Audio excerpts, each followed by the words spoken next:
Okay. It's 6:03 and we'll call the meeting to order for the Finance and Personnel Committee on Tuesday, May 27th, 2025. May we have roll call, please, Lori? Crystal, Here. John, Emma, I see her.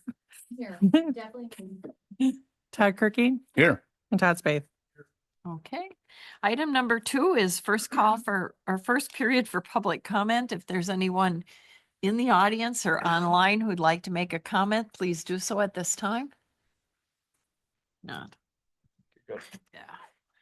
Item number 3 is approval of the committee minutes from May 13th of 2025. This is Todd. I'll approve the minutes from the last meeting. Do we have a second? Todd, I'll second it. Thank you. We have a motion and a second to approve the minutes from 5/13/2025. All those in favor signify by saying aye. Aye. Aye. Opposed, same sign. That passes. We are approved on that. Item number 4 is discussion with possible action on an amendment to the health insurance waiver policy. Last year, the council had voted this policy to move forward. It basically provides for an incentive in the event a eligible employee were to opt out of taking our health insurance. Recently, a situation came up whereby an employee wanted to opt out at this point in the year. And for whatever reason, when we wrote the policy, we wrote it in such a way that it was unnecessarily rigid and didn't allow that. And so it's a fairly small amendment. And Lori and I guess, would both consider it cleanup, as by removing this language, we feel that it more closely aligns with what the spirit of the policy was, which was to allow employees to opt out of our health insurance policy should they find themselves in a position where it would be beneficial to them, and make sure that they had access to the incentive. Under the current policy, with the red language included that's up there, if somebody opted out in the middle of the year, they technically aren't eligible to receive the incentive because they didn't submit their waiver form and necessary documentation during the open enrollment period. Well, because you can opt out of health insurance at any time, we should make it so that you can have access to the incentive at any time, so long as you turn in the necessary paperwork. So that's really the long and the short of this amendment that we've brought forward.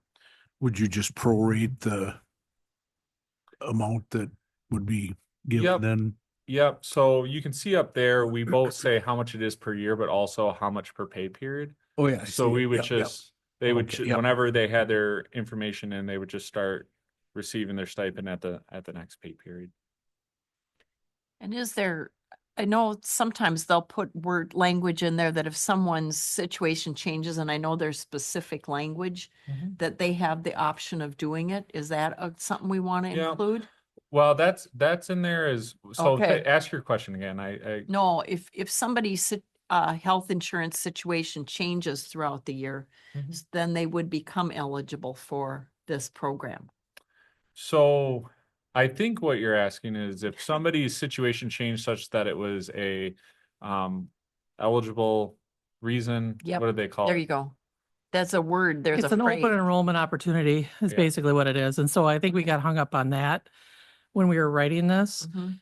But the biggest thing is that not everybody's open enrollment opportunity with their significant others or whatever line up with ours. Okay. So by having this in here, sometimes that can be another issue. So we just wanted to take that completely out, and then it kind of makes it a lot less narrow as far as when people would be eligible. So like they have a spouse that gets health insurance and so they opted to take the waiver instead. Correct. Okay. So what would happen if somebody had already opted out and during the middle of the year, something in their life changes where they need health insurance again? Yeah. That falls Is that- under our regular health insurance where it's an open enrollment opportunity. At And then any that time? Yeah. waiver would stop. Yeah, it's called a qualifying event. That's it. Is Yeah, the there you go. phrase, I had to think of it. Yeah. So if they ran into a qualifying Yeah, event and okay. that would allow them to jump back onto our health insurance, but they couldn't just, without that event, decide, oh, I want to go back.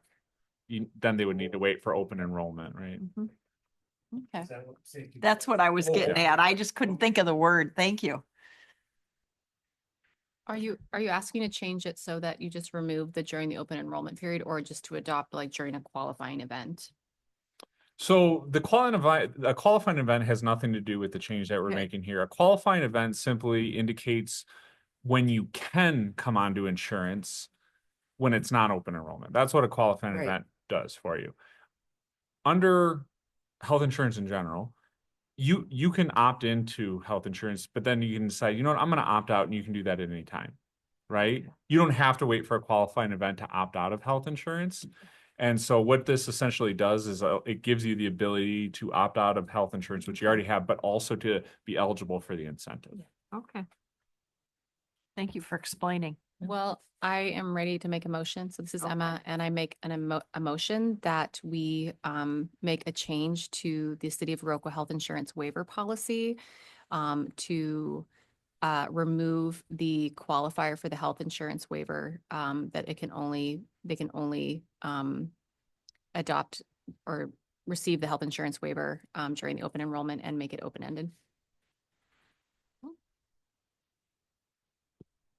This is Todd. I second the motion. We have a motion and a second.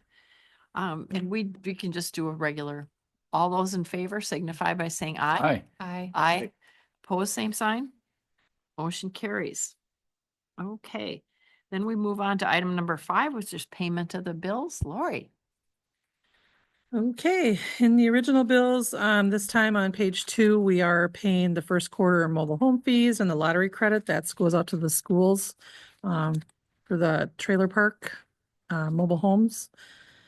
What they get for those that are new to this or whatever is that our mobile home residents don't pay property taxes, but they pay part of their lot rent as towards their property taxes, so that we have to share a portion of that with the schools. So that's what that is.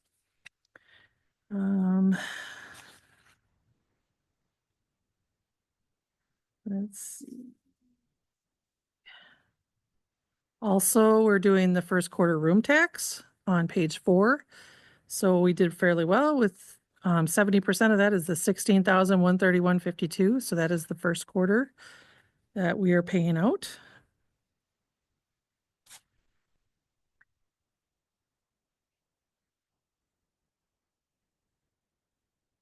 And you'll see on page 6 at the bottom there is the Chippewa concrete, the 237,000.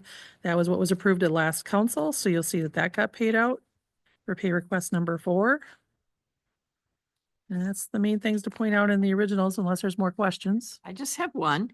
Okay. On page 5, it says Bobcat of Cooley Region, and it was 1775, and it said it was a protection plan, and I was just confused.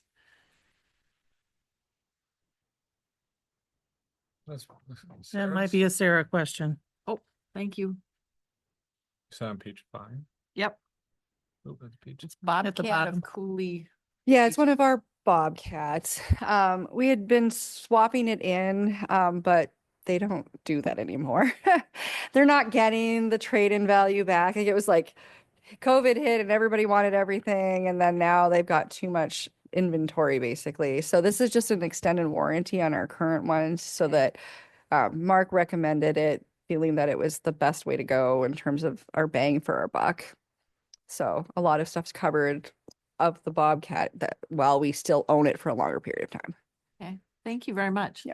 Is it a new Bobcat you mean? And it's like No, it's the extended current one warranty? that we have. Oh, It's okay. extended coverage on the one that Oh, we're I currently gotcha. using. Okay. Yeah. Yep.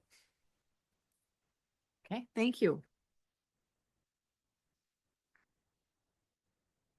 I'm good on that. Okay, then in the additional bills, you're gonna see that I believe one of the programs for Park and Rec was canceled, therefore there's a lot of refunds happening. On page 1. The City Hall safe room peer review was done by Veerbecker, so that 10,316 is for that. You're gonna see that the pay request number 9 for the fire station on page 2, that was approved at last council, that is getting paid out today as well. Went through USDA and everything was approved. Uh-huh.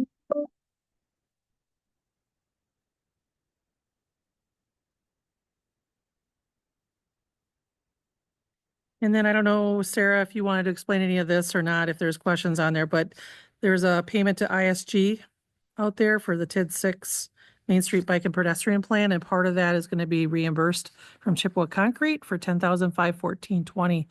So we did a separate line item for that just to kind of have that stand out. So I don't know if you've had any information on that. Yeah, that was our calculated penalty for them from being over the contract period.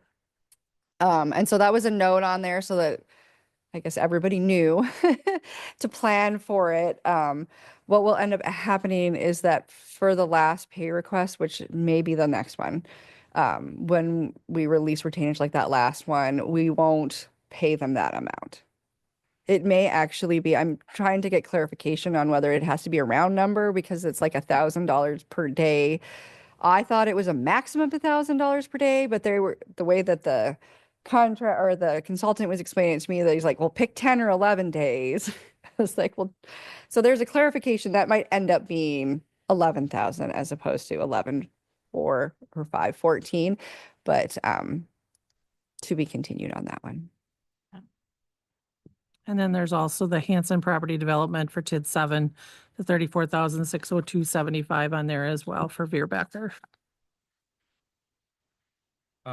Just as a quick heads up on that safe room, $10,000, which is a bit of good news, is that I did get confirmation from WEM that they were successfully able to obligate additional funds to the project to help cover that amount. So that will be hitting our books, but then we'll be reimbursed once I have it. Once I have all the bills and then can put it in a reimbursement request.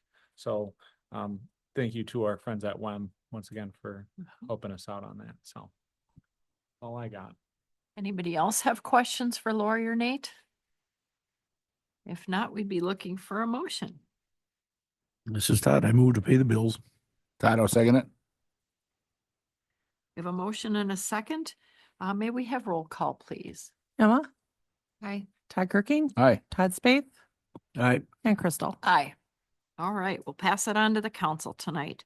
Item number 6 is a second period for public comment. Anybody online? Well, okay, all righty. Then we'd be looking for an adjournment. This is Todd. I'll motion. make a motion to adjourn. Thank you. Todd, I second it. Okay. We have a motion and a second for adjournment. All those in favor signify by saying aye. Aye. Aye. Aye. Opposed, same sign. We're adjourned. Thank you, everyone.